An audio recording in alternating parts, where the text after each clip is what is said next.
ഇപ്പം ജനമഹായാത്ര KPCC president നേരത്തെ നടത്തി.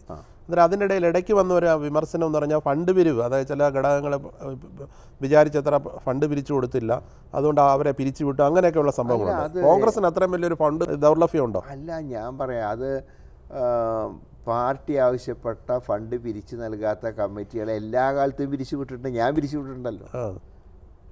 അത് പ്രസിഡന്റുമാർ ചെയ്യുന്ന ഒരു ചുമതല തന്നെയാണ്. കാരണം പാർട്ടി ഏൽപ്പിച്ച കൃത്യം നിർവഹിക്കുന്നതിൽ എന്തുകൊണ്ട് വീഴ്ച വരുത്തി.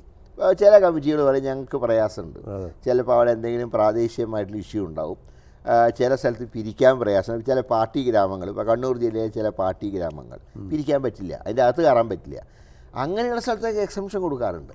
പക്ഷേ ചില ആൾക്കാർ പിരിച്ചിട്ട് കൊടുക്കില്ല, അപ്പോഴായി പിരിച്ചു വിടുന്നത്. അപ്പോൾ അതിലൊരു കുഴപ്പമില്ല. ഇപ്പോൾ താങ്കൾ KPCC പ്രസിഡൻ്റായിട്ടിരുന്ന ആളാണ്. അതിൽ ഈ കോൺഗ്രസിൻ്റെ കേരള ഘടകത്തിന് വലിയൊരു സാമ്പത്തിക ഒരു വല്ലാത്തൊരു അവസ്ഥയിലാണോ? സാമ്പത്തികമായിട്ടുള്ള പ്രയാസം ഞങ്ങൾക്കുണ്ട്, ഞാൻ നിഷേധിക്കുന്നില്ല. കാരണം കേന്ദ്രം ഭരിക്കുന്ന BJPക്ക് ഇഷ്ടം പോലെ കാശുണ്ട്. ഇപ്പോൾ വിമാനത്താവളം വരെ വിറ്റല്ലോ, ആ കാശൊക്കെ കിട്ടും. സംസ്ഥാനം ഭരിക്കുന്നവർക്ക് ഇവിടുത്തെ മദ്യമാഫിയയുടെ കാശുമുണ്ട്. ഞങ്ങൾക്കിത് രണ്ടുമില്ല. അതുകൊണ്ടുള്ള സാമ്പത്തികമായിട്ടുള്ള ക്രൈസിസ് ഞങ്ങൾക്കുണ്ട്. പക്ഷേ സാമ്പത്തികമായിട്ടുള്ള ക്രൈസിസ് ഒന്നും ഇലക്ഷൻ വിജയത്തിനെ ബാധിക്കില്ല. കോൺഗ്രസിന് ഫണ്ട് തന്നിരുന്നവർ ഇപ്പോൾ ഫണ്ട് തരാതായിട്ടുണ്ടോ?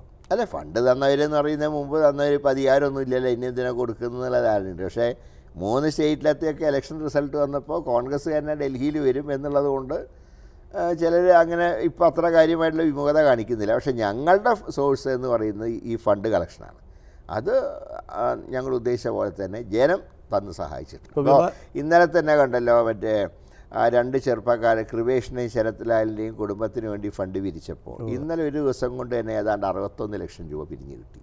അത് ജനങ്ങൾ നൽകുന്നതാണ്. ഈ മത്സ്യം വിൽക്കുന്ന പാവപ്പെട്ട മത്സ്യം വിറ്റ് ജീവിക്കുന്ന ജീവനക്കാരികൾ വരെ ഞങ്ങൾക്ക് കാശ് തന്നു.